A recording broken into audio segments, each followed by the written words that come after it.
صعدت امرأة كفيفة إلى الطائرة، وعندما جلست في مقعدها صرخ أحد الركاب: لماذا تجلسين على مقعدي؟ لو شايف اسم الله غالي عليك اعمل لايك واشتراك واكتب بحبك يا الله في التعليق. فأجابت المرأة الكفيفة: أليس هذا هو المقعد 7 قال الراكب: نعم، ولكن لدي تذكرة لهذا المقعد أيضا.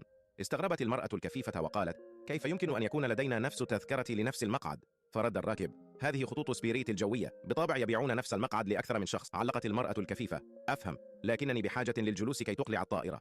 هل يعرف أحد مكانا آخر يمكنني الجلوس فيه؟ خيم الصمت على الركاب، ولم يبدي أحد استعدادا للتنازل عن مقعده، إلى أن قام رجل وقال لها: تفضلي، يمكنك الجلوس في مقعدي. ابتسمت المرأة وقالت: يا لك من شخص لطيف، ولكن أين ستجلس أنت الآن؟